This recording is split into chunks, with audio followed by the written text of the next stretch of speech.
10 सालों से यहाँ राहुल शिवाले लोकसभा के सांसद के हिसाब से हैं, लेकिन यहाँ के लोगों का कुछ भी काम नहीं कर रहे हैं। यहाँ का जो भी है रीडेवलपमेंट नहीं रुक गया है।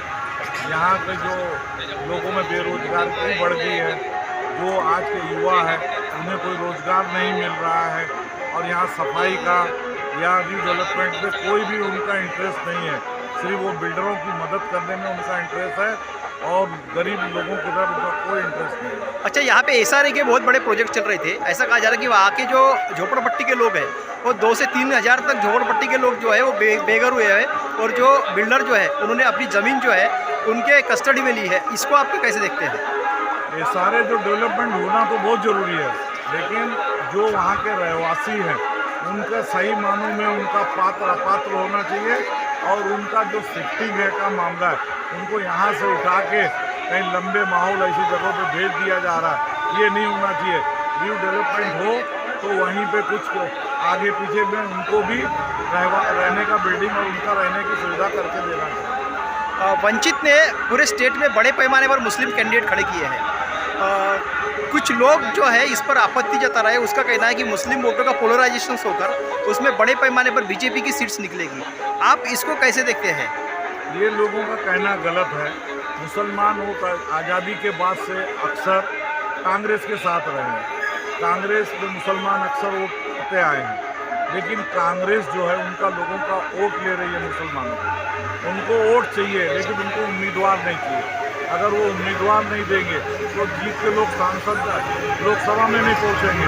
अगर वो लोकसभा में मुसलमान नहीं पहुंचेंगे तो फिर वो मुसलमानों के मुद्दे किस तरीके से लोकसभा में रख सकेंगे। लेकिन हमारे आली जनाब राष्ट्रीय नेता प्रकाश अम्बेडकर साहब ने सारे समाज को लेके चल रहे हैं, इसलिए उन्होंने महाराष्ट्र में 7 मुस्लिम कैंडिडेट मैदान में उतारे हैं ताकि मुसलमान लोग जीत के आए और लोकसभा में पहुंचकर मुसलमानों और दलितों के और गरीबों आदिवासियों की समस्या को वहां उठाने का काम कर दें। अच्छा, बीजेपी ने 48 सीट्स में से कोई भी मुस्लिम कैंडिडेट नहीं दिया है, और जो सेकुलर कहती है महाविकास आघाड़ी, उन्होंने भी 48 सीट्स में से कोई भी मुस्लिम कैंडिडेट नहीं दिया है। आपको क्या लगता है कि दोनों भी पक्ष एक ही प्लेटफॉर्म पर काम कर रहे हैं? ऐसा आपका आरोप है क्या? आरोप नहीं है, कंफर्म है। क्योंकि देखो, इससे पहले महाराष्ट्र में भाजपा को जन्म देने वाली शिवसेना ही है।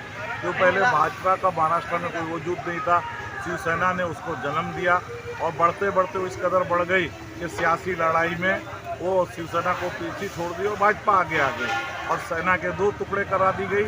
आधी सेना भाजपा के साथ अलायंस पार्टनर के हिसाब से काम कर रही है, और बाकी आधी सेना सेकुलर का मकोटा उखेड़ कर जो सेकुलर वोट है उनको हथियाने का काम करने का वो सेकुलर वोट है। पहला तो सेना डिसाइड कर ले कि वो हिंदुत्व के साथ है कि सेकुलर के साथ है। वो हिसाब से पब्लिक को भी सोचता है कि लोगों को किसका साथ जाना बेहतर होगा। अच्छा, पहले नरेंद्र मोदी साहब ने जो है वो मुस्लिमों पर काफ़ी आपत्तिजनक शब्द का इस्तेमाल किया, घुसपैठिया कहा, मंगलसूत्र छीन कर लेके जाएंगे ये कहा, लेकिन उन्होंने बाद में जब कहा कि मैं मुस्लिमों की माफ़ी मांगता हूँ, और दूसरी बात उन्होंने ये कही है कि ईद के दिन जो है हमारे घर में खाना नहीं पकता था।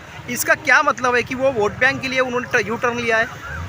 ये तो दिखती बात है कि इंडिया में लगभग 20% 18 से 20% मुस्लिम पॉपुलेशन है, तो हर आदमी को मत चाहिए, वोट चाहिए, तो उससे मुसलमानों से घबरा के उन्होंने यू टर्न मारा है। लेकिन मुसलमान सब समझ रहे हैं कि उनका यू टर्न क्यों। आप देखिए कि 48 सीट महाराष्ट्र में पार्लियामेंट की है, जिसमें ना बीजेपी ना इंडिया आघाड़ी खुद को सेकुलर कहती है। उसने एक भी मुसलमान को यहाँ पर उम्मीदवारी नहीं दिए। बाबा साहब अम्बेडकर ने यहाँ पे महाराष्ट्र में 6 मुस्लिम समाज के लोगों को यहाँ पर उम्मीदवारी दी। सिर्फ मुस्लिम ही नहीं, हर तबके के आदमी को बाबा साहब अम्बेडकर ने यहाँ पर उम्मीदवारी दी। हमारी सीधी फाइट बीजेपी के साथ है, और इसमें बीजेपी के साथ में हमारा सीधा फाइट रहने वाला है। इसलिए वोटिंग का बांटने का या फिर कुछ करने का सवाल ही आता नहीं। हम सबसे ज़्यादा बड़ा पार्टी बोले तो इधर है। अभी देखिए शिवसेना में 2 शिवसेना हो गए, राष्ट्रवादी में 2 राष्ट्रवादी हुई है, इसके लिए बड़ा पार्टी वंचित बहुजन विरोधी पार्टी वंचित बहुजन आघाड़ी है, इसलिए वंचित बहुजन आघाड़ी और बीजेपी का सीधा सीधा फाइट है। अच्छा, वंचित के जरिए महाराष्ट्र में डीएम फैक्टर, दलित मुस्लिम फैक्टर बड़े पैमाने पर काम कर रहा है, ऐसा कहा जा रहा है चुनाव में। इस फैक्टर को आप कैसे देखते हैं, डीएम फैक्टर को? देखो, मैं जिस जिले से आता हूँ औरंगाबाद से, हमारे औरंगाबाद में भी हमने एक मुस्लिम कैंडिडेट अफसर खान जी है, और वो भी उधर भी दलित और मुस्लिम एक कम्युनिकेशन हुआ है। उससे पहले ही हमने एक मुस्लिम हमारे गठबंधन में हमारे एक उम्मीदवार हमने मुस्लिम का चुन के लाए थे, जबकि पूरे 48 सीटों में से किधर ही एक भी मुसलमान चुनकर नहीं आया। बाबा साहब अम्बेडकर ने पाठिंबा दिए और वहाँ से इम्तियाज जलील खासदार बनाए। ये सबके सामने एक बड़ी ये है, हकीकत है। तो लोगों ने ये समझना चाहिए, दलित मुस्लिम अगर एक होता है तो यहाँ पर अबू असल भाई है खान हमारे, उनके जैसे सारे उम्मीदवार चुन के आ सकते हैं। मैं यही उम्मीद करूँगा सभी से, गुजारिश करूँगा हमारे मुस्लिम भाइयों से, इस पूरी ताकत के साथ आप अबुल भाई के साथ खड़े रहिए और उनको चुन के दीजिए।